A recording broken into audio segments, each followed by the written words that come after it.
The because it weekly was armchair gone kickoff. pretty shit, and I was like, oh, I just have to open my weekend league. Like,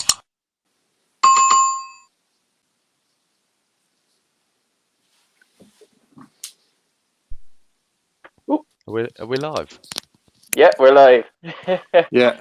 just like that. uh, good evening, everyone. Welcome to the London Lowdown show, which is a branch of the weekly Armchair Kickoff podcast. I'm joined today by podcast regular William and also Mark Briggs. It's a pleasure to have Mark on here today. How are you doing, guys?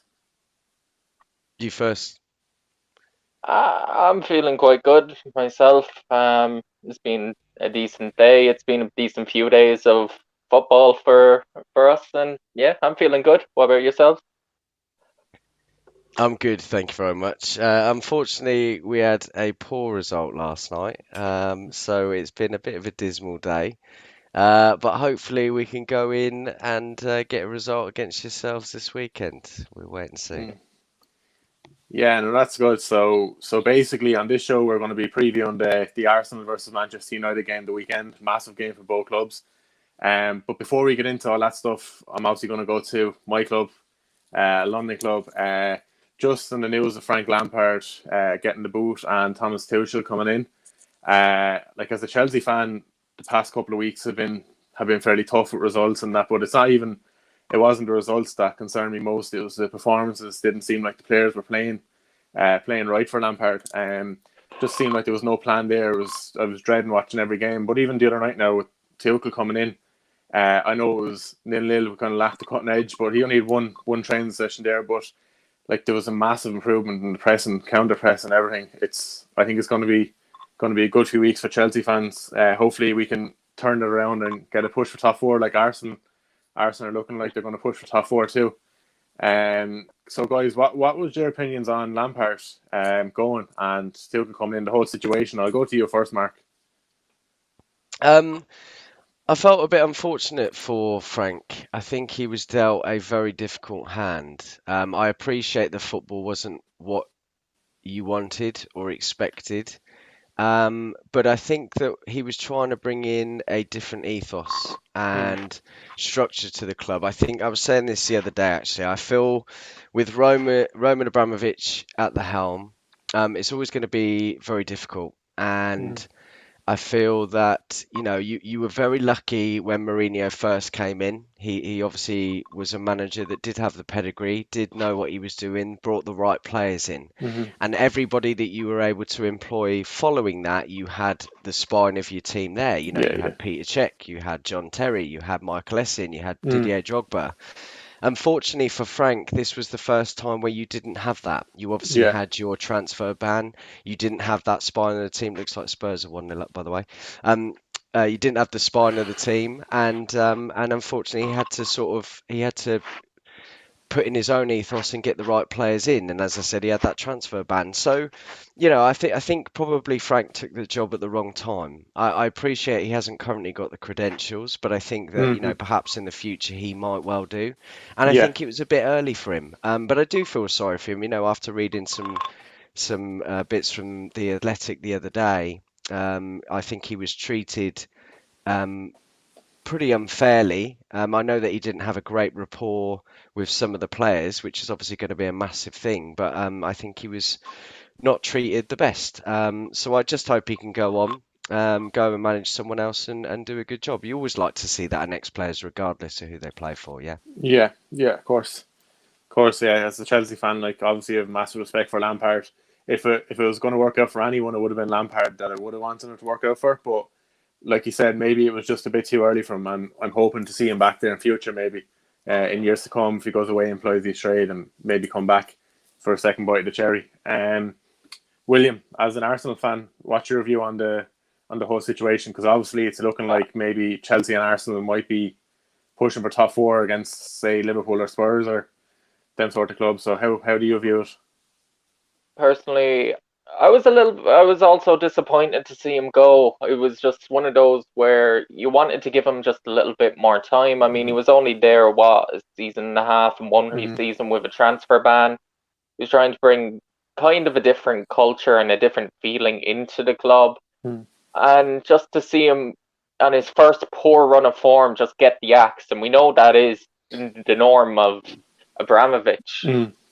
But just to actually see it happen again to someone who was a club legend, and I understand that in this game you can't be sentimental in a way, Mm-hmm. but I still feel like he still had a lot more to give, and he still had time, and he still could have done so much more with that club. I mean, you're looking at, they had loads of new signings in the summer, and they're still properly adjusting to the league. I know what you're saying tactically. You as a Chelsea fan weren't enjoying it too much, and you didn't like how he handled the press. I feel like you Mm. felt, but I still feel like he was doing well in bringing up a few new players. Like, you look at Reece James, you look at the progression of the likes of Mason Mount as well. Mm-hmm. He was doing well with some of the younger players and bringing in his new style, and he just never got the right amount of time, and you just never feel like that's the way in with Chelsea, which is a shame. Yeah. But at the same time, that's what's made you successful in Mm-hmm. your own way. Could you have been more successful if you took a different route and being more compassionate, like say we are? Because no doubt, if Arteta had that run and we had the owner of Abramovich, he would have Mm-hmm. been gone 3 or 4 Yeah. games quicker. Yeah. Definitely. Yeah. It was a Yeah. shame for him, but it's the way he knew what he was getting into when he was Chelsea manager. He's Yeah. seen Of it, course. and I found it funny when I was reading a quote that he said when Andre Villas-Boas. Villas-Boas went, and just seeing that it was a young manager, maybe he wasn't ready, Yeah. and now Yeah. that he's in the same position, it's quite ironic, really. Yeah. That one Yeah. did Yeah. make me chuckle. I think you're absolutely right. I think he did need to have a bit more time. And if I look at it Mm. in comparison to United, I believe in Ollie. I believe in what he's doing. And he's changed a lot of things from top to bottom. But is he still the right man to take United from A to B? I don't know. Mm-hmm. And I think that, if you make that comparison, Ollie has been lucky to be where he is now, and I think we've gone through some very good things, great things, and we've gone through some very poor things. And I Mm. think that Frank, as you rightly said, he wasn't given enough time. I feel, but it was never going to Yeah. happen at Chelsea, and I don't think it bodes well for Tuchel either, being given an Yeah. 18-month contract. Really, Mm. Yeah. One thing I think really cost Lampard is the summer transfer window. Not with who came in, but with what they couldn't get rid of.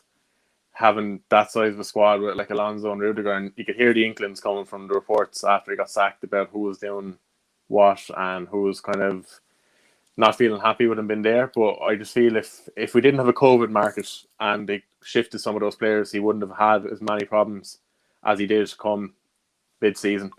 I think that's one that could have cost him. Right, so we're going to go through everything to do with the Arsenal and United game this weekend. We're going to get a good preview, and obviously, you being Arsenal and United fans, you should have a good bit to say on it and what you think could happen. So basically, first, I'm just going to reflect on your form going into the game. Just during the week, Arsenal had a fairly solid result against Southampton, one that I didn't really expect to, like, I didn't expect Arsenal to win so comfortably.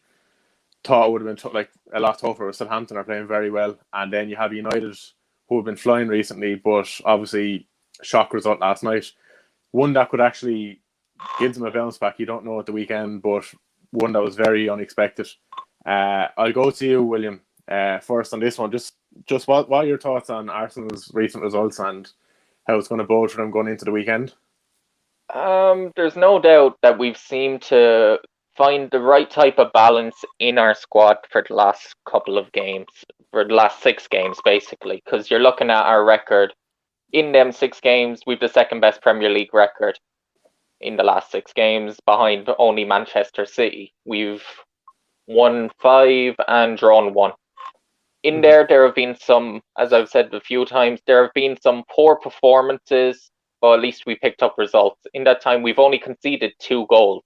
So with that, one of them being against Southampton, it's very positive on that look. Also in that time, we've scored about 16, I'm pretty sure, because we scored 3 against Southampton, 3 against Chelsea, 4 against Newcastle. Now, scoring 4 against Newcastle isn't that hard with the I way think they've I think started playing. I think United would struggle at the moment, but Mm. Uh, I don't know. I think they're very open, and you'd easily catch them on the counter attack. That would be a lovely game for you right now.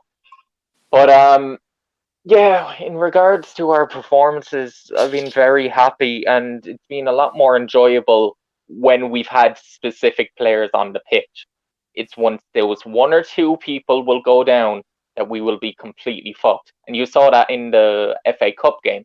We made just a few changes. We took out Emile Smith Rowe, we took out Saka, and Thomas Partey didn't start. And look at the difference that made. Mm-hmm. I know we made one or Yeah. two more changes, but those were the three key ones that stopped us in the FA Cup, where we looked so terrible. It was one of the worst performances I've seen from Arsenal. To then go into the Premier League, play Southampton again, and absolutely destroy them. I mean, we could have had 4 or 5 more goals. I mean, Lacazette should have scored in the second minute. He was put through 1-on-1. And look, I'm very happy with the way we're playing, but I hope it will keep up. I do feel there will still be 1 or 2 more stutters in the season once the Europa League comes back. Yeah. Thursday, Sunday football, yeah. So, Mark, obviously you've had a great time of late, and you've had a bit of time to cool down after the result last night. How are you feeling about United coming into the game? Yeah, exactly. Echo what you've said, really. I mean, we've had a very good couple of months. I think we've seen a lot of positives with regards to Ollie, the decisions he's made, and the setups that he's gone with. And obviously, our last game we lost in the Premier League was against Arsenal. So it's been good to watch. It's obviously been nice to be able to sort of compete up there at the moment. We didn't expect that before the season, but unfortunately, obviously, as everyone knows, we came a bit unstuck. But I think, rather than being reactionary, which I've seen a lot of that today, you it's it, you expect these things. It was only a matter of time when something like this was going to happen. And in the last year or so, we've struggled to break down the low block teams. That hasn't been the case this season. And I think we've seen from Sheffield United, they might be sitting bottom, but I think they're a bit of a false position, really. I know. Do you know what I mean? Because I they, agree. they were fantastic last season. They do set up well. He's a great manager, and he played the perfect game yesterday. That you can't disregard Sheffield United in any way. They were good. They set up perfectly. They defended brilliantly, which a lot of teams have failed to do this season. And they took their chances, and United just looked very laboured. Going into this weekend, obviously Arsenal, as I mentioned to you boys beforehand, they're a bit of a bogey team for us, and I'm not saying that in a detrimental way, but Ollie hasn't beaten Arsenal, and in the last couple of seasons we've very much struggled, and I think that will be firmly implanted into Ollie and the players' minds. So I think that could be something that they've got to get over. Do I feel confident about this weekend? I would have said a lot more yesterday, not so much today, but I do feel that if he sets up correctly and does make the right decisions again, I do feel that United could come away with 3 points. But again, it's whether United turn up or not. I feel that if United turn up and they play as well as they have done in the last couple of months on occasions, then I think that it would be probably a little much for Arsenal. And that's no disrespect. I just feel that if both teams on their day play at their full velocity, I feel that United will probably edge it, to be honest. If I'm looking at it, I totally agree there. I feel like a full-flowing Man United is a better team than a full-flowing Arsenal. The one thing I will say is, especially if you play the way I was watching Arsenal, especially against Southampton, if we play like that, the way you set up against Liverpool, you can hurt us the exact same way. Because there was a lot of times where we were so pushed up that if you say put Marcus Rashford where Hector Bellerin would have been, he's completely getting at Rob Holding and David Luiz in the defence. And there is so much room for you to hit that position that there is that bit of fear of me that's saying, we could get hurt an awful lot. But at the same time, you have to show up. Yeah. I'm also Absolutely agree. mostly worried about, because he has been one of your best performances recently, the newly rejuvenated Paul Pogba. Because you've got to Mm. remember, the last time we played in this fixture in Old Trafford, it was his mistake that gave away the penalty, which ultimately lost him the game. So in Mm. return, what that could do is motivate him. It's like, all right, I'm a new player, I'm in new good form. Let's Hmm. get at these and show these what I really am made of instead of this mistake last time. Yeah. Yeah. Yeah. There was a comment in there from a viewer, Jamie Gretton. He thinks that Ole is going to set up the counter attack Arsenal. He thinks they could possibly go to 3-5-2. Can you see that happening, Mark, or do you think he's going to go for it? I think we will go counter-attacking, but I think we'll play the double pivot with Scott and Fred, and I think that's probably why you didn't see them last night. I think Mm. obviously you'll see Bruno in the middle, four at the back, and then I think you'll see Pogba on the left at the top with Cavani and Rashford. Yeah. That's where he's getting his better games at the moment. He has been resurgent. You're absolutely right, and perhaps he will have something to prove. But I think that people like to just to talk about Paul a little bit. People have been very critical of him over the last few years, and rightly so. He hasn't, well, actually, his numbers are better than what they were at Juve. Mm. However, he hasn't been that flair player. Mm. But you've seen a rejuvenated Pogba now because he's been played further forward and he is that flair player where he can get those numbers, get those assists, score those goals. And that's the difference between now and a few months ago, I feel. Yeah. Yeah, no, of course, definitely agree with that. Um, I know we touched on it already there, William, but just on the form of Arsenal and the push they're going to make up the table, like if you looked at it a month or two ago, you would have said there's no hope. But how do you feel about Arsenal's form and their chances of getting top 14? I believe it was Top four. about five top 14. I think we might Top just four. scrape top 14. Not Um, top four, yeah. if you look at this about 6 weeks ago, before the Chelsea game, not even before the Chelsea game, before the West Brom game, around then, early January, I was saying I don't even think we're going to reach top six. We were playing that way and we were putting in, even when we were winning, they were poor performances. The way things are going, like we win tomorrow, we're 7 points behind Man United. Now you may say 7 points, Jesus, that's plenty. That's about half of what Man United were behind Leicester last Not season. not at this stage of the season. I think that's Yeah, pretty close and it's all to play there's for. there's so much room, and that'll be like basically second place.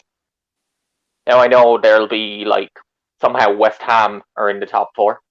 You've got Yeah. West Ham, Tottenham, Everton. But I look Leicester. at all the teams Mm. that are above us. Leicester, obviously, they've gotten injuries in terms of not Danny Ings, Jamie Vardy. The two similar players. Jamie Vardy and indeed he got injured last night, so they're two key players for them that could be out for a little while. So they'll probably drop points there. I know other players have picked up form, James Maddison and Harvey Barnes. I do quite like Leicester, but on top of that, they're known for bottling key positions. Brendan Yeah. Rodgers is. I'm sure Keane will love me. He's saying that. Mhm. um, they're known for bottling it. I'm a little bit worried about Tottenham because they haven't yet lost in 2021. So Mm. the sooner they lose and get into a rut, and now that they have Jose Mourinho, it's a little bit more worrying that they can definitely be in top four contention. That's one I'm not too sure about getting ahead. Yeah. I think Man City will end up running away with the league. So Yeah. there are teams I feel like we can get ahead of, but it's going to be tough, and we need to keep on pushing and keep on winning.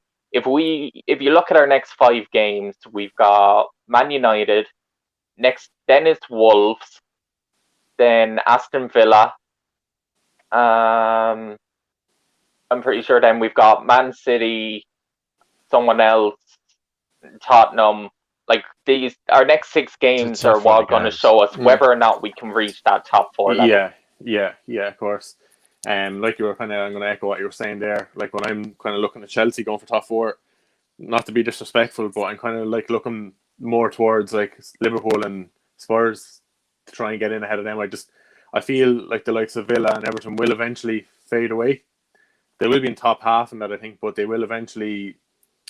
not pick up the results they're getting at the moment. And I think the likes of Chelsea and Arsenal might catch up on those, but it's Spurs I'm more worried about just purely because of Jose Mourinho. I think if he came a bit earlier last year and picked them up in that bad run of form they're in, they might have been a lot closer to it because they didn't actually finish that far behind top four last year, I think, in the end. But yeah, I just think I know United had a big blow last night, and like we said there, I agree. I think City will comfortably win the league, but I think United have put themselves in such a good position going for the league that I think top four is nailed on for them now. I know people might say like, oh, it's premature and it's kind of early in the season, but I think Goalie will have them in the top four again this year, just from the start they've got and the position they're in now. They've a very, very strong side. Um, there was a comment in there from Jamie again, just talking about Odegaard. He was the next point we are going to go on to in Arsenal's hunt for top four. Obviously, he's going to be a good sign, and hopefully for you, William, he can show a lot of form going into the second half of the season and take a bit of the burden off of Smith Rowe, the creativity that he's providing now. Obviously, he wouldn't be able to do it on his own every game of the season, so Odegaard coming in will be very good for Arsenal. How are you feeling about bringing Odegaard in? Personally, I'm delighted. He was one that in the beginning of January, like nobody was thinking of, and now that he's in, it's like, geez, we've got another player in, another good young creative midfielder from Real Madrid that just gives us that attacking option that we've been crying out for. With his signing, well, I know it's a loan, but like with bringing him in, I can feel like against some of the smaller teams, especially, you can see a change in system almost. Like you're going to see from the 4-2-3-1 to basically a 4-3-3, from moving from a double pivot to just a single pivot. So you can have Thomas Partey in there on his own, and you can see like Odegaard next to Smith Rowe. Yeah. So basically, with how much excitement Smith Rowe has already brought me, with to have another young talent who is hungry to show his worth and hungry to show what he can do in the Premier League, as well as get a chance to actually perform, it makes me very excited, really, is the only word I can say. I'm just delighted that he's in. Can't wait to see what he brings. Yeah, yeah. No, of course. And the word I was going to use there that you used was hungry. Obviously, a young player, and I'm not saying that he's not going to stay with Arsenal after the season, but obviously he wants to prove his worth to Madrid as well. Biggest club in the world, Madrid. Obviously, he wants to try and show them what he can do, and hopefully maybe get back there. And if not, if he finds a good home in Arsenal, get that move in the summer tea. So Mark, what's your opinion on Odegaard? Have you seen him play much, or? Yeah, I have. I think it's a very good signing for Arsenal. I think that's the typical, as you say, spot on, hungry player, young talent that you should have invested in. You invested in. I'm very surprised that other people, other clubs, didn't go in for him. If I'm brutally honest, Yeah, I think he's a good talent. He's got a lot to show and to prove. Obviously, a whole host of clubs were after him before he moved to Real a few years back, and I think it's a very good signing for Arsenal. Um, I have no idea whether he's going to play this weekend, but he'll certainly be one to watch and certainly terrorise our double pivot and probably our defence too. So no, I think yeah, it's a great signing actually for Arsenal. It's exactly the type of player they should have gone for. yeah. No, Personally, I don't think he will play this weekend. I think yeah, he'll come off the bench though and give Smith Rowe a bit of a rest. The only way I Yeah, I can see agree. him playing is if he starts in that position that Emil Smith Rowe is in, and if Smith Rowe actually moves out to the left and Pepe gets dropped. That's the only way, yeah, because Odegaard is more of a central attacking midfielder slash on the right because he goes so much on his left foot, and there's no chance he's going on the right when Bukayo Saka is playing as well as he is. yeah, yeah. Of course. And like I was going to say there, I think it's a very good sign in a like a COVID period where money is not growing on trees like this. It was a very nifty signing to pick up halfway through the year, and if he can give you that push going towards the end of the year, get you up further up the table, more money, maybe qualify for Europe, it'll be a great sign. So before you go on, a comment from one of your good mates there, William. Did you see Evan? He's asking when's it going to end, Robbie? When's it gonna Um, end, Robbie? so You'll enjoy it. yeah. So one of the questions a few of the viewers wanted to ask was, United being away this weekend, Mark. Do you think that is an advantage, or because United's away form going into the game this year has been very good? Um, I think when it comes to rivalries and great rivalries like this, I think that all goes out the window, to be Mm. honest. I mean, I'd like to think so, but I think even though a lot of teams have struggled at home this season, I think that's been a common thing in lots of leagues. Imagine playing in the comfort of your own home, but with not the noise and everything behind Yeah. you. I think that will make a huge difference. Mm. So I think going on track record, possibly, but as I said, I think that as we've already talked about, Arsenal are very keen to continue their run of form, and I think that I think that totally goes out the window. But if it has any bearing, then fantastic, and Mm. long may that continue. But which again, I think it really depends on which United team turns up, quite frankly. So. Yeah. Yeah. Yeah. No, William, what's your opinion on that matter? Do you think Uh, United being away is an advantage for them, or? I think United being away definitely does suit them more than being at home, in the sense that a lot of the time they thrive. I've said this many a time. I feel like they're one of the best counter-attacking teams in Europe, not just the Premier League, Mm. definitely in Europe. And the fact that they're away, even though there's no fans there, there's not as much pressure on them to just constantly attack, attack, attack. And it just offers them more, not options, more opportunities to hit the home team on the counter attack, Mm. is how I feel. Obviously, Yeah. it's been over a year now since United have lost an away game. And while this is a rivalry, and yes, that doesn't have any bearings on how the result will go, what it will do is offer the players that little bit of an extra confidence knowing that Mm. we go away, we don't lose. Mm. It gives them, Yeah. and they can feed off that confidence to then reach that next gear and play with a little bit more freedom that you wouldn't necessarily see if you're playing badly.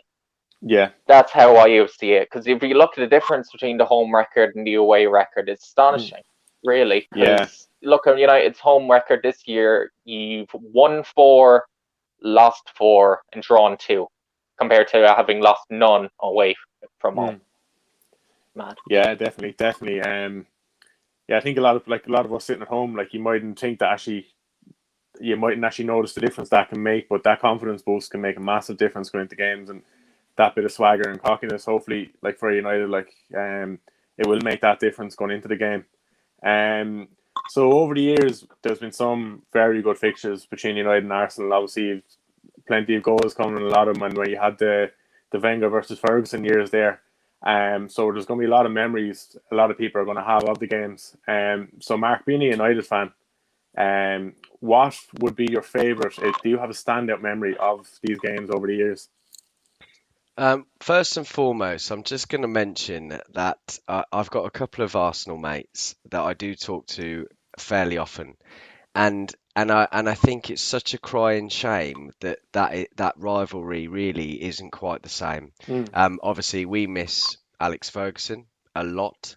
Um, Arguably the greatest manager, and Wenger was an incredibly good manager for Arsenal, and I do miss those days. I do have a lot of respect for the rivalry and Arsenal as a whole, and whilst I always love to see United beat Arsenal, I don't particularly enjoy seeing Arsenal suffer as opposed to Liverpool, Man City, Chelsea. Sorry, buddy. So I just wanted to put that out there first, but. I mean, there are a number of them, and but I think just because I'm going to give it Billy Big Bollocks tonight, I'm going to say 8-2. Yeah. I think that would have probably been most people's answer, but I think I mean it could have been when you had the invincible season. Yeah. And obviously we won 2-0 to break that duck just Mm. before the 50th game. So there's been a lot, but from a United perspective, those two probably are the biggest highlights for me, I think. Yeah. No, of course that ACO. I had a feeling that was going to pop up. Yeah, It's it all ridiculous. it kind of always does pop up as a bit of a slagging, but the one thing I will always say is, did that not just kind of fill you with a little bit of pity as well, though? That it was like, Jesus, we've hammered these, and there's not even much care about the game. It's kind of a shame where you saw how far the rivalry had gone by that stage. It was just like, oh, Yeah. well, this means nothing. Yeah, 8-2, look at I the don't. team they have nowadays. I mean, to be honest, I do agree. I wouldn't say pity. I think that's a little bit Yeah, it's harsh. I too was far. watching it with a mate of mine who was a massive Arsenal fan. She annoyed me a little bit and was giving it all that, and so I was very happy to obviously rub that in her face Uh, at that point. But it, it was a very unexpected thing. I don't think anybody could have uh, expected that. I think, you'd be surprised. On well, that, we on the were day playing before, cleverly. On the day Go on. before, I predicted that Arsenal would lose 6-0. Did you? Okay. Yeah, Well, it was I've that bad. The team was that bad, and that's why we went on to panic buy about 3 or 4 signings, which actually includes now our manager. Well, fair play for being so honest. I think, to be honest with you, when you had Anderson and Cleverley in the middle of the park, Yeah. I don't think any United fan would have been too confident for that sort of scoreline. So, and actually, yeah, Jamie, very good point there. That Champions League And semi-final, I remember that clear as day, and we were absolutely scintillating. Was this the Um, counter-attack goal, Ronaldo's? yeah, Yeah, yeah, yeah, that yeah. yeah, we were scintillating that day, and that's a very, very good point. Thanks, Jamie. Yeah, that was a great game. A very good game. yeah. Right, so William, you've been on the receiving end of a few memories here. So what would your memory be? I Favorite memory be the mean, Arsenal United. the first one obviously has to be Sylvain Wiltord putting the ball into net to win at Old Trafford. Because, I mean, to actually go and win the league. Now, I know I may have been very young because that was, what, 2001 too? Obviously, born in 97, I was, what, 4 years old? But obviously, I've watched highlights and everything, and it's part of our history, and it's one of the second last Premier League that I've seen us win. And I know it was such a big moment that it was just like, yeah, because even Thierry Henry was out at that stage, and still to be Mm. able to do it without him, brilliant performance. The Thierry Yeah, Henry on Fabien Barthez, where he just flicks it up, volleys it top corner. That yeah, one was amazing. that's the best Premier League goal I've ever seen. I think one of it's It's top definitely three for one me. of them. Yeah, In terms of just the raw ability and skill to do that was how amazing. he knew where he was, like it's just amazing. Like You have not exactly in terms of performance, but a moment the 2004-5 FA Cup final. The fact that we managed to hold on so long and win that with Patrick Vieira's last kick of a ball to win the FA Cup, and we did not mm, deserve to win the cup that year at all. Man mm, United totally dominated us all game. Um, our first time playing United at the Emirates, a Thierry Henry header. I'm pretty sure that was his last. That might have been his last Arsenal goal before he came back to us and scored against Leeds and mm. Sunderland. I think you're That one right, yeah. stands out. And sure, there's one or two other victories that I enjoyed. The one that we went on to win the FA Cup when Danny Welbeck went around David De Gea. That one, because I really wasn't confident about beating you in the FA Cup that time. And obviously beating you at Old Trafford this year was a great moment Mm, because I had not much confidence going in there, mm. but it was like I had a feeling we could, but to actually see the duck finally get broken. Yeah, Those are a yeah. few moments. Somewhere in Clonmel right now, I think Keith Rainey is raging. There's about 10 different memories there. You're bringing them all back to him.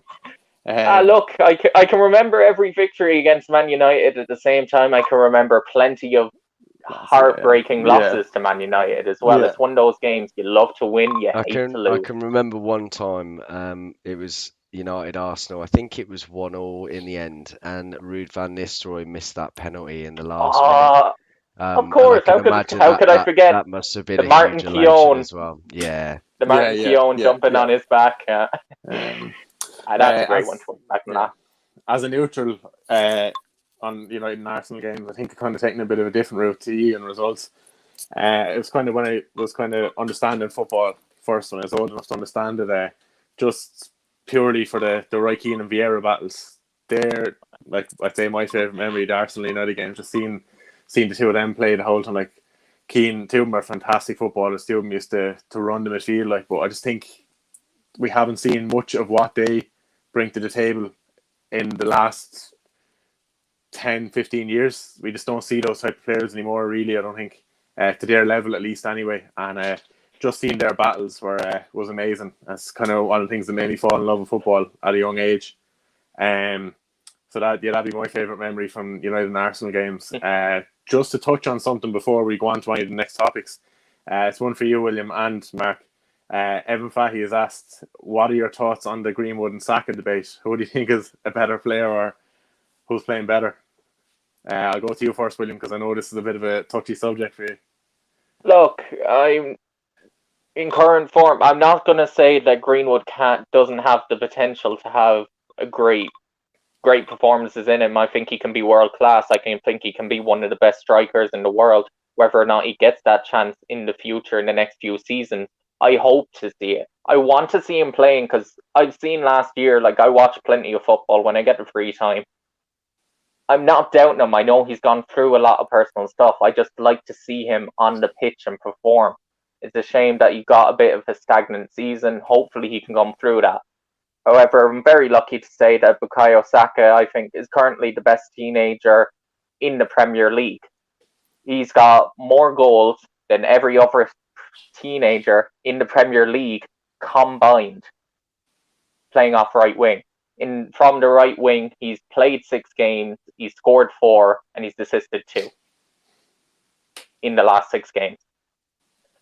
So I think I'll be completely honest here. I think in ability, Greenwood could possibly have the better ability. But it's whether or not he gets the chances to actually perform out there on the pitch and how he's managed. I think he's been managed quite well given the current circumstances he's going through. I'm not going to doubt Greenwood. But at the moment, Saka is the best teenager in the Premier League and is this joint best youngster from England with Phil Foden. I was about to ask, I'm not too sure. Is Foden not a teenager anymore, no? I think he's 20s. I'm pretty sure. Sure, I hope he's 20s. Yeah, no. I think Foden is the best. Yeah, no, yeah, he is. I was just gonna I wasn't fucking Foden. It's a game, but it's a game of opinions. Like, but I was just thinking if Foden was there, he's clear the best young player in England, I think, right now. Mark, what's your opinion on the Greenwood and Saka debate, and how do you feel about Greenwood's performances this year? Obviously, he's been affected a lot by personal issues and that, and I kind of have a small bit of sympathy for him in that sense. Like, but how do you think he's been playing, and what's your opinion on Saka? Yeah, I like Saka. I think he is. He's got a very high ceiling, and I think you're absolutely. I don't agree that he's the best in the league. I think probably Phil Foden, whether he is a teenager. And actually, I think not at the moment on current form, he's better than Greenwood.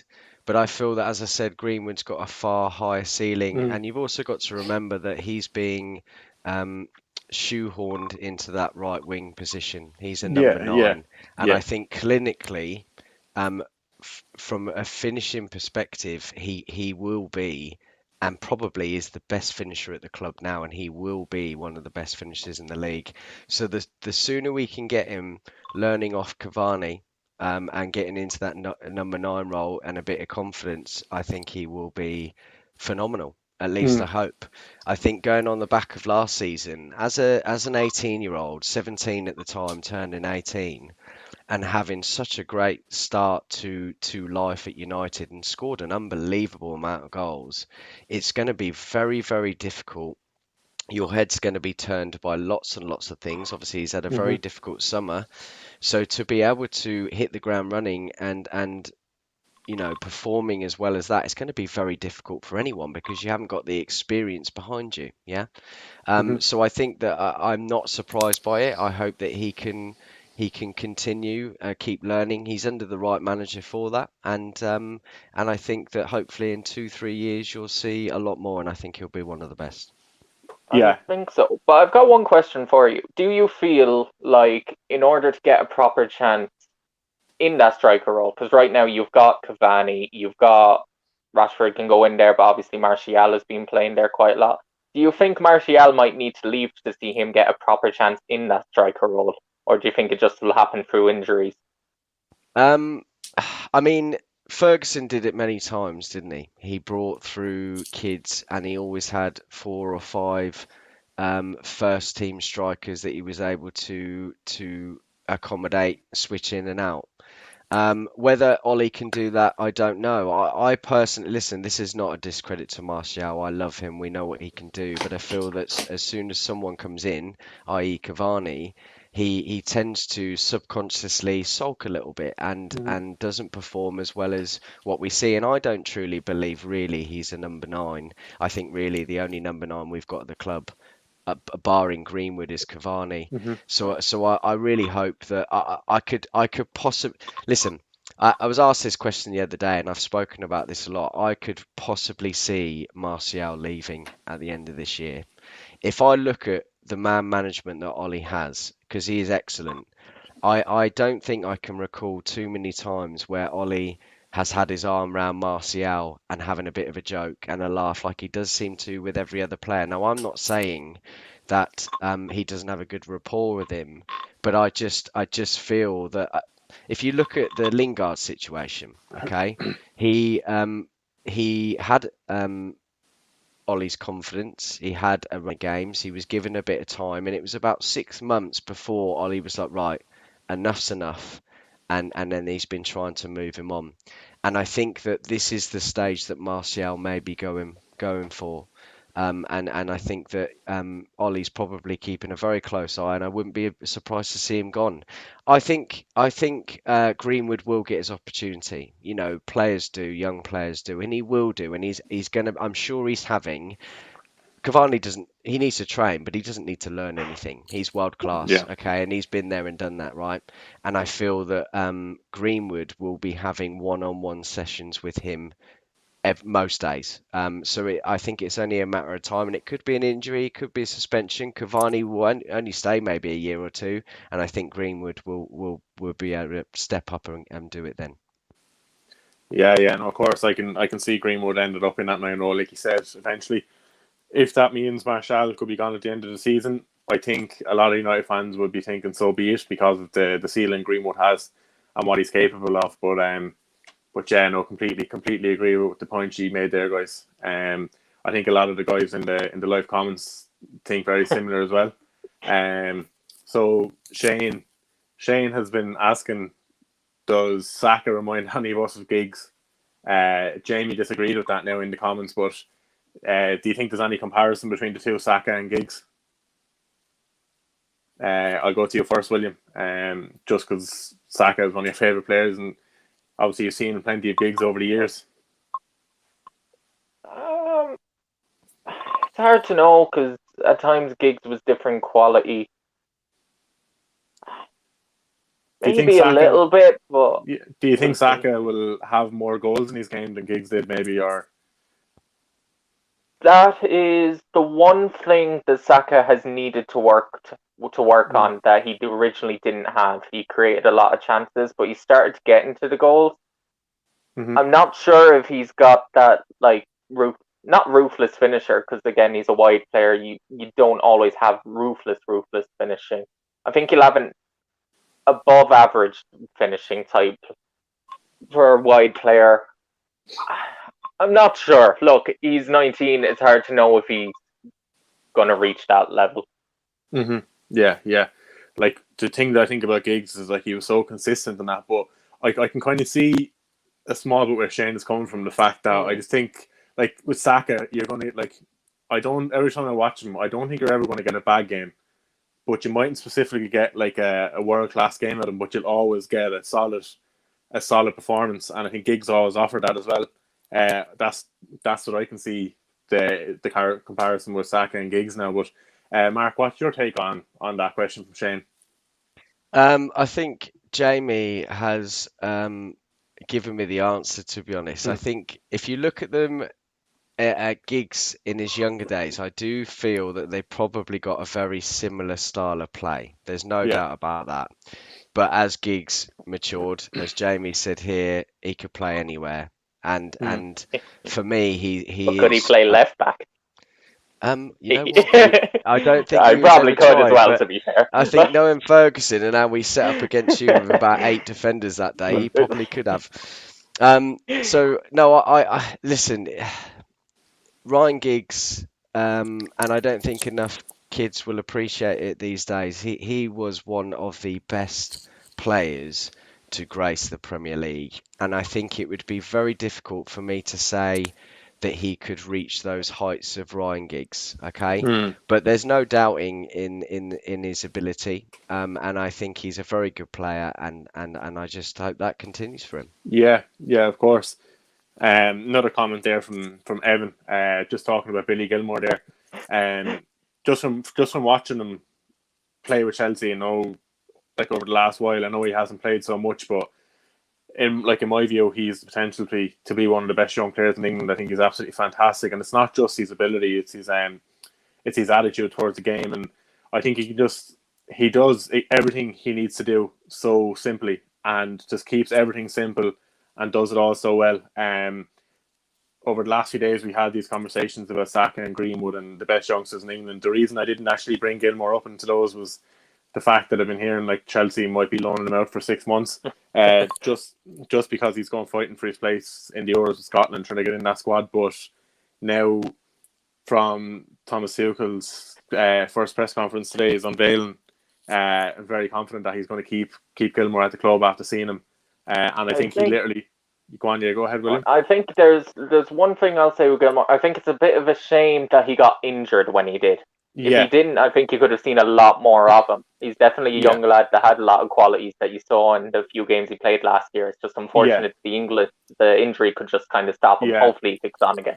And what I find funny is he's such a small player, but he's like doesn't shy away from a physical battle or anything, and he's well able to get stuck in.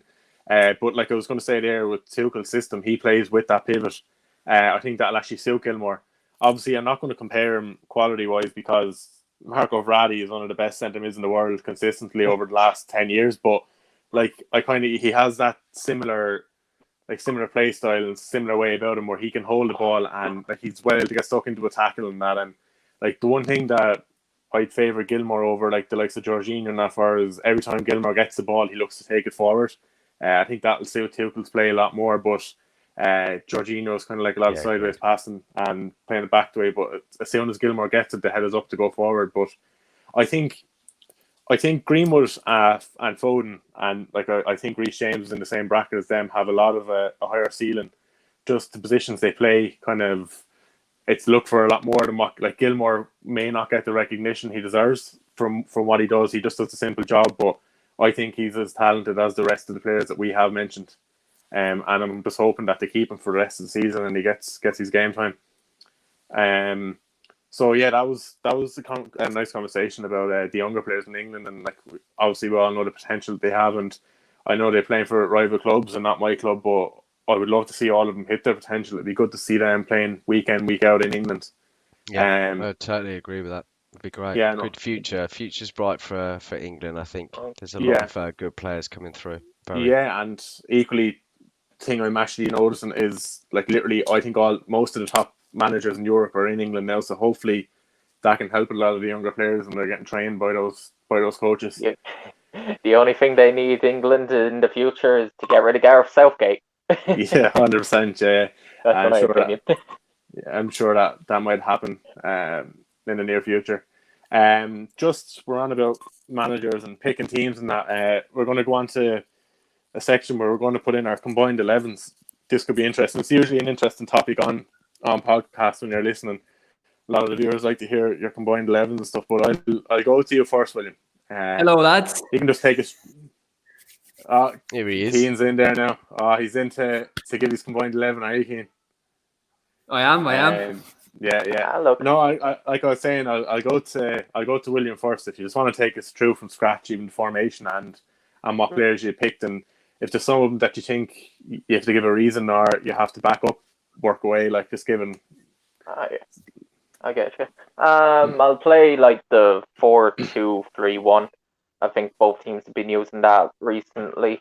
So in goal, I'm gonna go Leno. Personally, I think David De Gea has had a great season, but I think Leno's had just as good a season. He's really kicked on in the last 6 games, especially. We have the third best defensive record in the Premier League, and other teams have even played less games than us. Yeah. So in terms of that, I think Leno gets in. I'm not going against David De Gea. I think the criticism that went against him in yesterday's game was very harsh. In the very first goal, like, he got a knock in the back, which was a push from another United player onto the Sheffield United player, which put him off balance. But getting knocked is what stopped him from moving forward and getting the ball. And then in terms of the second goal, some people say he should have hoofed it out. However, you've got to also look at other players having to track back, and that goal is not on De Gea's fault, in my opinion, either. However, I'm going to go for Leno because I feel like he's been better. In right back, yes, I've been praising Hector Bellerin, but nah, I'll go for Aaron Wan-Bissaka. He's had in order to give defensive stability for the team, he doesn't offer that much going forward, but he's got really high amount of interceptions, or the second most amount of tackles this season. I always see it when it's on Sky Sport. And defensively, he's probably the best one-on-one defender. So I'll give it to Wan-Bissaka, but I do like our fullbacks as well. Personally, I do like how Cedric's been playing, but I haven't seen enough of him to get a chance. In centre backs, then I will go for. It's which one to put on the right centre back. I think Rob Holding has been playing very well, but I wasn't convinced for him all season, so meh. And I'm going to go for a United player, so it's which one has been the best, Lindelof, Bailly, or Maguire. You can choose one of them. I'll go Bailly for a little bit more pace. I think I like him the most. It's unfortunate that he's a bit more injury prone. I think Maguire is okay. I think Lindelof is okay. I think they're just a partnership that are being chosen each time, but I'll just go for Bailly because I like him a little bit more. Next to him, I'll go Gabriel because pre-COVID, before he got his COVID, he was our player of the month for three months running. He's that left-footed centre back that everybody kind of wanted, and then he got COVID, and it's unfortunate that he hasn't yet recovered. Once he slowly starts to recover, we're going to have a real player there. Left back, I'm going to go Tierney because I personally love Tierney. I understand Luke Shaw's been playing very well recently, and I am not knocking that, but I just love Tierney, and I cannot stop Tierney. Fair enough, Shane. In the two CDMs, I'm going to go Thomas Partey, which I think everyone will agree. He's just... It's not even what he brings to a game. It's just his overall presence. He just feels different to any other player around. And there's just something about him that I like in there. Next to him, I'll put Paul Pogba. I think the midfield too, he'd have a little bit more freedom with Partey going everywhere. Then in the cam, I really wanted to joke and say Emile Smith-Rowe just to see everyone's face, but I'm not going to say it. Bruno Fernandes.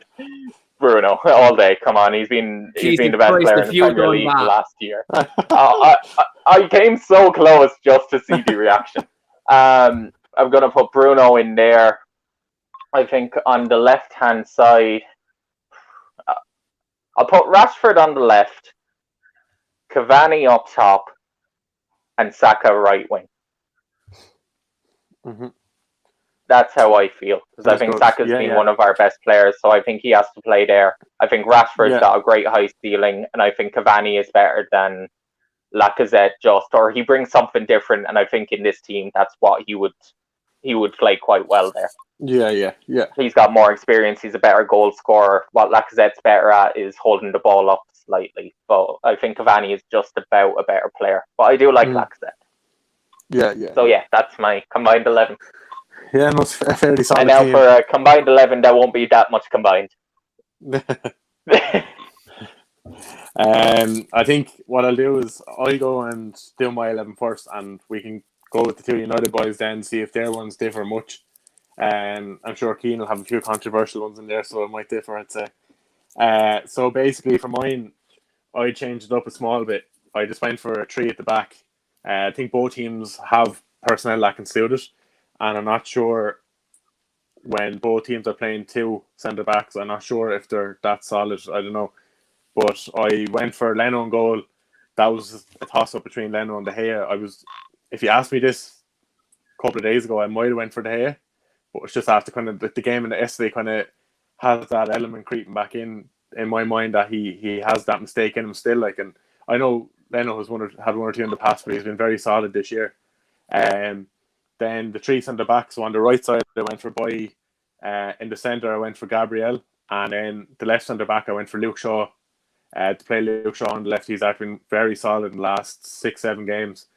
Best I've seen him play for United since they signed him. And when United got him this time, I was actually dying for Chelsea to sign him. We were lacking the left back with Cole going, and Shaw was fantastic with Southampton, but we missed out, and it hasn't worked out for him up until now. He's been playing very well the last few games. On the left wing back, then I went for Kieran Tierney. He could have put in Tierney or Shaw swapping around, but I just think with Tierney might offer a small bit more going forward. And then in the right wing back, I put Saka out there. Obviously, he's played left wing back for Arsenal a few times in that, and he's very good at going forward, but he also has the capabilities to offer a bit of cover defensively as well. Then the two centre mids, it's in a pivot, is same as yours, William. Thomas Partey and Pogba. Pogba's been playing out of his skin. Probably between the two clubs, I think if you're going on natural talent, I think he's the most talented player between the two clubs. Obviously, he doesn't show it. Well, he hasn't showed it over the last couple of seasons, week in, week out. But like, if we sit back and just pick off of natural talent, I think Pogba he's absolutely gifted. But hopefully, he can just keep bringing that to the table every game for United now and be the difference maker. Then there was a cam there after the two centre mids. Obviously, I went for Bruno. And then up top, playing in the two, I know Rashford has been playing mostly on the wing this year, but playing in the two there, making runs in behind, I have Rashford. And then on the other side, Cavani, just for his movement, just how experienced he is. If you offered me a while ago, I might have went for Auba. Fantastic player, and I'm sure he will come back into form and start banging in more goals. But Cavani there up top, just the movement and the experience and that, the old head, it does wonders. I've actually been kind of taken by surprise this year how good being off the ball and that his movement. And I didn't think he'd still thought it could have been another Falcao maybe, but yeah, he's really impressed me this year. So that's my team there. I think it'll suit the personnel that both clubs have. I'll go on to Mark first. I think we'll leave the most controversial one to last. Yes, it's a toss-up for me. Obviously, I think on this occasion, I'm going to have to be biased. I really rate Leno. I think he's actually one of your best signings for a while. I think he's a very good goalkeeper, and I think that shows when he doesn't play. But I think the big thing for me is David De Gea has been phenomenal for so many years, and I appreciate he's had 2 poor years, but he really has sort of come on leaps and bounds this season because of Henderson. So for me, I'm going to have to go with David De Gea for that, and honestly, I could switch either in or out, to be honest with you, and I would be happy. For me, I'm going to go with the 4 at the back, Aaron Wan-Bissaka. I would always have Harry Maguire. I know he gets a lot of criticism, but he's actually very good. And I think Gabriel is the perfect centre-back to sit alongside him. He needs, like when Bailly's fit and has a good game, he needs a quick one-on-one centre-back that's going to bring out the best of Harry Maguire. Okay? Left back for me, Luke Shaw. I like Tierney. I think he's actually very good. But Luke Shaw, I mean, it'd be very difficult for me to leave him out. I think he's come on leaps and bounds, and I think it's great to see. Now, what I will do in the middle is have a single pivot. Now, I think what United are ideally looking to do is have a single defensive midfielder. It doesn't really work with a double pivot. This is because we are sometimes shaky at the back. Sometimes they need a little bit more stability. So I'm going to go with Partey because I think he is a very, very good central defensive midfielder, and it was one that we were looking at, and I do honestly believe it's someone that we should have looked at or at least gone in for. Now, the problem is with McTominay and Fred is they are 2 different players, but ideally Partey, Matic are both of them as one player, but unfortunately Matic can't play 2 games a week. So Partey for me. In front, Bruno, without a shadow of a doubt, I think he's arguably, well, the best player at the moment in the league. I think he's probably the best number 10 in the world at the moment. And Pogba, obviously, if Pogba leaves, I'd probably have Van der Beek there as well. I feel like he's definitely a number 10, and how can you put him in at the moment with Bruno playing as well as he is? Yeah. And then I think further forward, I would have Rashford on the left. I'd have Cavani up top, and I'd have Saka on the right. So that's my 11. Yeah. So Saka's gone in all 3 of them so far. So I wonder, will it be 4 or is it going to change in this last team? So, my combined 11, I have a couple of changes just from the couple of teams that have been named out there. Firstly, I do not have David De Gea or Bert Leno in goal. I have Dean Henderson in goal. For me, I think Dean Henderson is primed to be Manchester United's number 1. I think like anytime he's played in the Manchester United team this season, he hasn't put a foot wrong. And I think in this next kind of 6 or so months, I think for Ollie, I think he has a very big decision what he needs to make with his goalkeeping position. And I think when you actually look, when you look at Dean Henderson, he's 24. Future England number 1. I think he should be England's number 1 anyway, because Jordan Pickford is shocking. He's a very bad goalkeeper. But I think in the next 18 months, I think we're going to see that transition. Dean Henderson is Man United's number 1. At right back, this is indisputable. I think Aaron Wan-Bissaka gets in there all day long. Even though I really like Cedric from Arsenal, at right back, I think he's a very good player. He's a better defender than Hector Bellerin. Now Hector Bellerin, has been good in spouts, but I think when you look at Aaron Wan-Bissaka, like he's been fantastic, this season for Man United, like from a defensive aspect. But like you also consider in 2021, he's more assists at the moment than Trent Alexander-Arnold, the supposed best attacking right back in the league at the moment. So I'm going to throw that stat out there because I know the Scousers like watching this show as well. At centre back, I have Eric Bailly and Gabriel. I love Harry Maguire this season. I think he's picked up form over the last couple of months. But for me, I look at Eric Bailly. I think when he's fit, he's just immense at centre back. He's pace, he's power, he's good in the air. He can play the ball out from the back, and look, sometimes he brings some calculated madness to Manchester United's defence. But our defence is much stronger when he plays, and you can see like for either Lindelof or Maguire, he's the perfect partner to put beside him. So for me, Eric Bailly is going in there. And obviously Gabriel, like he's the left-sided centre back at the moment. I think when Arsenal first brought him in at the start of the season, look, he was unbelievable for him. I think, and like him getting COVID and kind of the injuries as well has kind of hampered him. But I think when you see like the impact he made for Arsenal earlier on the season and some of the defensive performances he had, and he's also a threat from set pieces. I think Gabriel gets a position in there.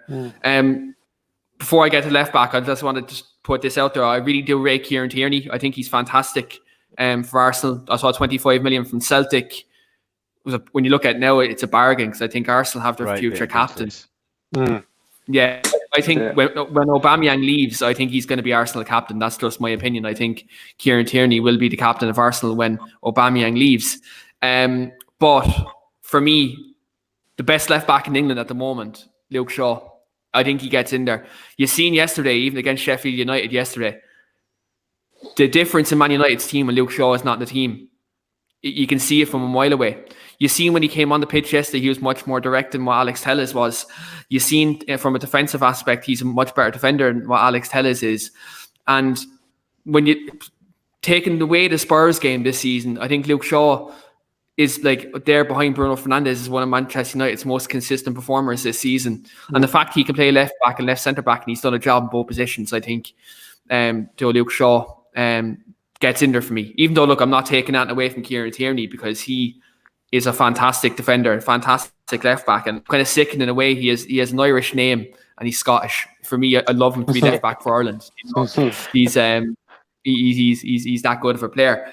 Again, I'm going with the same concept as Marc. I'm going with 4-3-3 as well. Because again, I have the same exact midfield. Can I just put something in about Shaw very quickly last night? Yeah. So Luke Shaw had 5 progressive passes last night. Okay, successfully moved the ball into the final third 4 times and completed 2 passes into the Sheffield United box.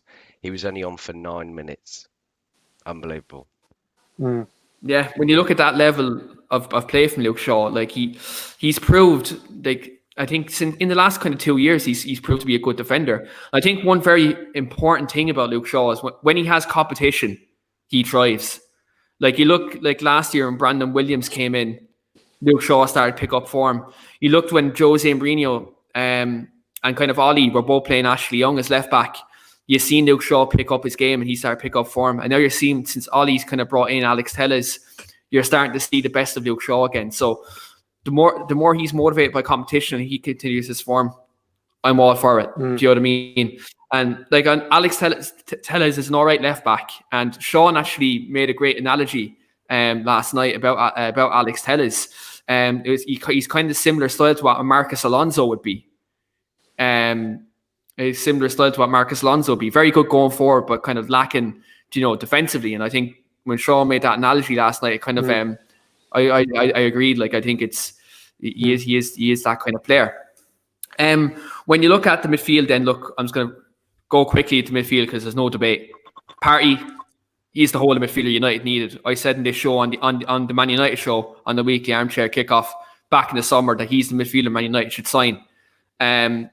So like Thomas Partey gets in there, and then look, Bruno and Pogba at the moment, along with De Bruyne, are the best midfielders in England at the moment. I think there's no question at the minute, like in that regard.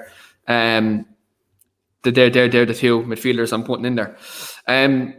When you look at the front 3, Cavani up top, Martial on the left, I'm putting Bukayo Saka in. Saka's going in at right wing. Now, everyone thought I was going to put Mason Greenwood in here because of the debate I've been having with William over the last couple of weeks. I still think Greenwood's the better player. But when you look at current form, Saka's been playing more than Greenwood, and his recent performances, like, he has played very well. But I do have to say, they say Mason Greenwood doesn't score in big games. He scored this season against RB Leipzig, and he's also scored against the supposed best Liverpool team in 30 years. So when you put that into consideration, he scores in big games. But it's more or less the same team as Marc's, except just a couple of changes. But look, if you did have them teams combined, very good team. So with regards to this, it's going to be a fantastic game. And I think when you look at it for both sides, both teams have a lot to fight for. United are obviously fighting for the title. We're trying to maintain the level with City. But you also look then, at Arsenal, they're chasing the pack with top 4. So like when you consider that, both teams have a lot to play for. But I think with United, like, we need to be up for this game the weekend, because with this game, for Arsenal are going to treat this is their cup final. This is their cup final. Like, do you know what I mean? This is a massive, massive game. I think United, if we go into the game with the same mentality that we did against Sheffield United, we're screwed. We're screwed. If we come in with that lethargic kind of mentality in that performance, we're screwed. No, I've no shame. I'm not ashamed to say that. Like, I think like Arsenal are a fantastic team on their day when they're on it.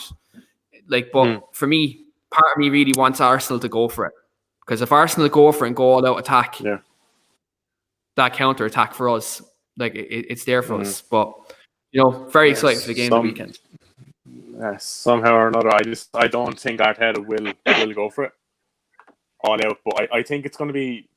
I think the 2 teams are going to play similar enough. I think 2 of them are going to try that counter attack. Like, but yeah, I don't know. It should make for a good game. But I'd love to see an early goal in the game, and like that'll open it up for either team. Like, but one of the teams has to come forward, then it'll should make for a great game then, I think. So like just going through the comments there, the live comments, two of the viewers have put in their 11s. I'll just call them out quickly. I'll go through them. For Shane, who went with Leno, not too surprised after De Gea last night. Bellerin right back. For Shane, I know Shane likes his fullbacks to be able to go forward and that. Don't think Wan-Bissaka offers that threat going forward. Like obviously he's great at the back, like, but going forward he doesn't bring too much to the game. Then Boy, Gabriel, and then he has a choice of Shaw or Tierney. Didn't decide. Obviously Shaw coming into form has pushed himself into that equation. I think Tierney is fantastic as well. Pogba, Partey, pivot, I think 4-2-3-1. And then he has Greenwood off the right, Bruno, Rashford, Cavani. So a full United attack he has. Not too surprised there with how, like, Aubameyang, if he was in form, might get in there, but he hasn't really been playing since he got that contract. So then I'll just go on to Jamie's team, then Jamie Gretton's team. So he is De Gea, Wan-Bissaka, Maguire, Lindelof, Shaw. So a full United backline. Partey, Pogba, pivot. Then Saka, Fernandes, Rashford in a 3, and he is all up top. So he went for the Aubameyang to play up top there. It's a fairly solid team. Mostly United, dominated by United players. And they were the two teams that were sent in then in the comments. And also Evan thinks that Lindelof deserves more respect. I don't think Lindelof got into any of the 4 teams. So, yeah, I like Lindelof. I think, unfortunately, he's very, very similar to Harry. They both can't run. I think Lindelof probably would do quite well at defensive midfielder. And I also think that he's a better ball-playing centre-back, although Harry's actually very good at that too.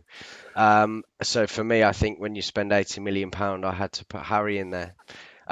Just wanted to mention about Aaron Wan-Bissaka. He's actually very underrated when he goes forward. The only criticism I have for him is sometimes his positional awareness. He ticks too close into Lindelof. I've seen on a few occasions. Keane, you'll recognise this conversation. You and I have had this many times. I actually, Gary Neville was a very good right back. But the only reason why he was as good as he was is because he had a right winger in front of them that allowed him to overlap and go forward. And I feel that as soon as United, the sooner they can get in a right winger, it will benefit Aaron Wan-Bissaka a huge amount going forward. Yeah, like when you look at Wan-Bissaka, like when he was at Crystal Palace, he was a right wing back. He started out as a winger / wing back, and he was actually kind of good going forward there. Yeah, I know what you mean. I think if we went on and signed Jadon Sancho in the summer, we would have had a natural right winger who could have played there. Now, whether Amad Diallo can be that right winger, when he eventually gets into the squad, who can provide us with that weight there, so Wan-Bissaka can play them, do them overlapping runs, that is possible. But I think there's always that kind of worry. I think Wan-Bissaka, if he bombs on forward, that we are caught there, because like if we're playing a Lindelof and Maguire, pace wise, we're in a bit of trouble. If you have a team like who has, let's say, a Danny Ings, or a team who has a Vardy, or let's say if you're playing against Arsenal and Aubameyang is up front, or even Chelsea with a Werner, those teams like that who have strikers pace, who can do you over the top. I think Man United have been done like that over the past 7 years, and I think maybe you see some that sometimes in Wan-Bissaka's play that he is reluctant to go forward, and it is just one of them things. Yeah, no, I think looking at Wan-Bissaka, like, he definitely has the energy to be getting up and down the field there at right back. But like I have obviously don't see him play as much as you do, but from what I do see of him, like, I think I've often seen him have opportunities to go forward with the ball, but he tends to kind of play the easy pass and kind of back away and just to hold on to the ball. I'm not sure if that's correct enough from what I've seen of him. Like, I think he can go forward a lot more than what he does, but like, he definitely has the capabilities to do it. But obviously that's me not having seen him play as much as like United fans. Yeah, but anyway, just to keep in touch with the match, I'm going to get score predictions off you. And if you think there will be any goals, to say goal scorers as well. And if there's any scorelines there that we gave, and if they're embarrassing, I'm sure they'll be clipped and they can be uploaded in future to use against some of the speakers here. So I'll go to you first, Cian. You go with myself first. Okay. Yeah. Before we have a comment in from Jennifer. Jennifer Bryant, William's mother. Jennifer has said 2-1 Arsenal, good midfield battle. I certainly hope that's not the score. I don't know if I think I'll have to go missing on social media for a couple of days if that happens. But look, for me, I think when you look at Arsenal this game, I think it all depends on who scores the first goal. I think if Arsenal score the first goal in this game, you're going to see Mikel Arteta go to a 5 at the back, and they're going to park the bus and sit with 1-0 like they did in the first game. But I think if United score the first goal, Arsenal will have to play a high line, and United could pick them off. It's either 1 to 2. I don't think you're going to see kind of a high scoring game in terms of like it's not going to be a 3-3 or a 4-4, something like that. But I'm going to go with 2-1 United. I think when you look at Arsenal, I think they will get a goal, and if anything, I think they'll get one off a set piece. I think we've been lacking in that area this season. I think Arsenal, they've likes of Gabriel and Holden who are threatening the box from a set piece. And if United are doing that zonal marking bullshit, I think we can get caught at set pieces. But I think we've enough to get us over the line. And I think, you look at United, okay, we've lost 4 of the last 5 at the Emirates, but we're the best away team in the Premier League this season. Yeah. I think if United can't get up for this game, they may as well forget about it in terms of the title race. They can forget about it right now. I know Man City are a good team and they're favourites to win it. So fucking what? If you can't get up for a game against Arsenal, who are traditional rivals, you can forget about going for the Premier League. It's simple as that. Yeah. So look, for me, I'm going to go 2-1 United, and I'm going to go Gabriel to score for Arsenal. And then I'm going to go from Manchester United side. I'm going to go with Paul Pogba getting on the score sheet. And everyone thinks you're getting a Bruno penalty. I'm not going for a Bruno penalty in this game, but I'm going to go for Marcus Rashford and to get on the score sheet to score the winner with a Bruno Fernandes assist. Right, that's a fairly solid prediction. I'm not sure it could go either way. There could be not many goals, or there could be a lot of goals. You just don't know with how the Premier League is going this year. Before I go on to my prediction, I just want to mention that Liverpool have gone 3-1 up against Spurs. So Salah has just netted there. Liverpool got a second through Trent, but Højbjerg got a goal back almost instantly. But Liverpool, I'd say they seem to have killed it off now with that third goal. Salah has got it. I think Harry Kane went off at half-time injured as well, so the ankle injury is back, so it's not looking great for Spurs at the minute. In terms of the game at the weekend, I went for a 1-1 draw between both clubs. I think both teams will score, but I think it's going to be a cagey affair. I think neither team is going to want to lose the game. So I'm going to go for a Thomas Partey goal for Arsenal. I think he's going to have a bit of a thunderbolt in him at the weekend. And I'm going to go for an Edison Cavani goal for United as well. Just his position on that, I think, could make a difference in carving open the Arsenal defence and making a goal.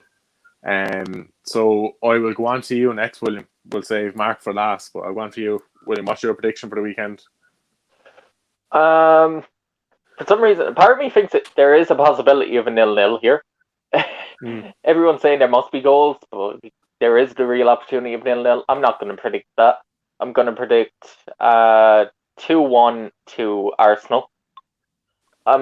We're going to score a set piece. I've just got that real feeling, especially after watching Man United v Sheffield United. What we've been doing recently is a corner where everybody crowds the keeper. Then one of them curls off into the back post and he gets a free header. That seemed to be a real weakness for Man United against Sheffield United.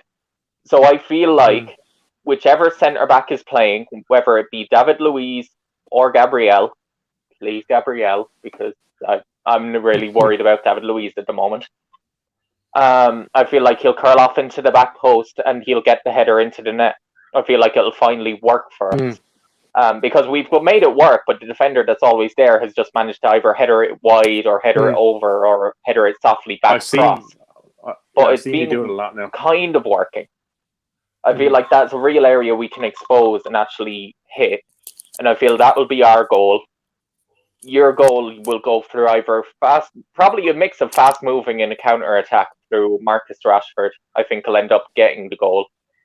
Well, you'll see a pass like between Bruno and Pogba through like two players getting out of there quickly from one of our attacks, and you'll hit it kind of long enough down the pitch, and then it'll go kind of 2-on-2. It'll get to Marcus Rashford. He'll just like cut inside and put it into far corner on holding side, which will be a shame because he's been playing well. And I have a feeling we're going to have a second goal. That's a mix of me being an Arsenal fan, hoping it into happening, just because I want to be confident enough. I feel like I'm going to go 2-1. And who cares who scores it? It can be an own goal for all I care. Oh, God. Maybe a penalty to us. I wouldn't be surprised to see Lacazette win one. Just get that feeling. That's a 2-2-1 2-1 so far. Yeah, a 2-1 Arsenal, a 2-1 United, 1-1. And Mark, how do you see it going? I think it's going to be 2-0 to Manchester United. I think that we're going to start well, put them on the back foot, and I really feel that after yesterday's result, Ollie will shore up the defence, have a massive moan at them, and they'll have something to prove. So that's what I believe the scoreline will be, and I think I'm going to go with Pogba to get the first goal. Just got this feeling. And Rashford. I don't think there'll be any penalties. Well, if there is, hopefully Manchester United get the penalty because I love a good old meltdown on social media, so I do. A lot of heads think Rashford's going to nick a goal in this game, so I might if I have an bet tomorrow or over the weekend, I might stick on Rashford to get a goal. I don't know why, but I have a feeling that we're gonna exploit Scott McTominay as well. I don't know why. I feel like that's where the midfield battle is going to be lost. Well, please let him score. He has a great game in him. Hey, it's a possibility. If he has a great performance, he has a great performance. But I feel like he could, under a little bit more pressure, could lose the ball a bit more than the rest of your players. That's just my feeling. That you're going to see him versus Emile Smith-Rowe, which will be interesting. McTominay busts him the first challenge. And get the yellow and then worried for the rest of the game. No, it has the potential to be. You just don't know how it's going to go. It could be a cagey affair. It could be a spectacular game. You just don't know. There could be a lot of goals in it. The Premier League is so unpredictable this season. You just don't know what way that's going to go.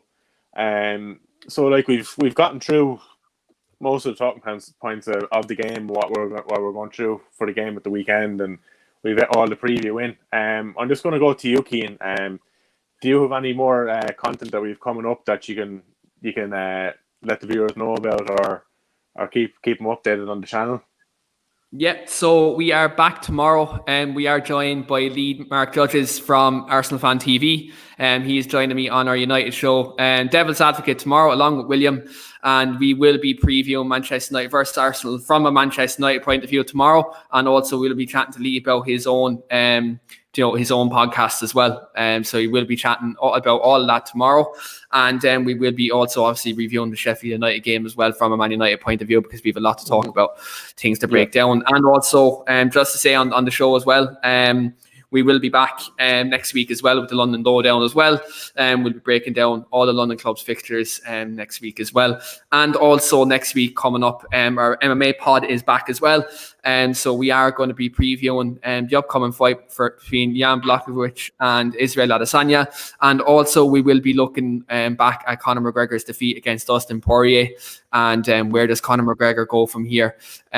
So just in that regard, that's what's coming up next week in the show. And as Evan has said, the podcast is almost over. It's time to go. And then famous words, it's time to go. But in that regard, just to give the lads obviously a chance to shout out their socials, and Sean, where can our viewers catch you on social media? So preferably if you're football fans, you can catch me on Twitter at SeanDowley12.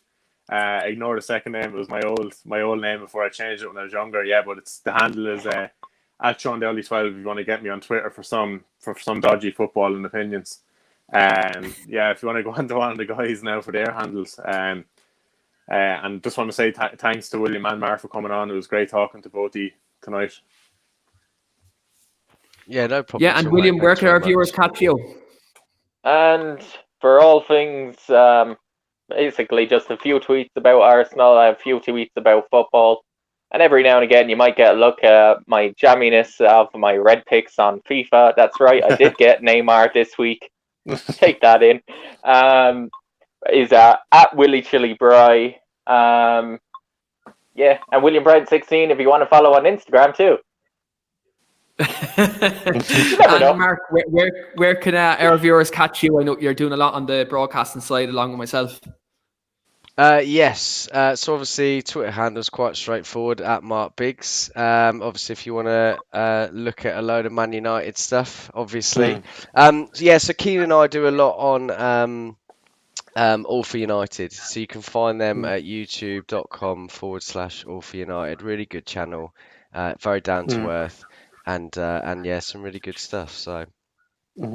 Yeah, absolutely. And do catch the All for United Manchester United versus Arsenal preview. That's on at 10 o'clock, and I'm actually on over there myself at 10 as well with the lads. So do check that out. I will have that link posted on my Twitter page, as you can see there. My new handle, Keen_United, as you can see there. United. And as always as well, just to like point out there, just to my new Twitter handle, me and along with all the other Manchester United fans, we've all been blocked from Jason McAteer this week. I think I might have drove him a bit mad during the week, but I do send my regards to him.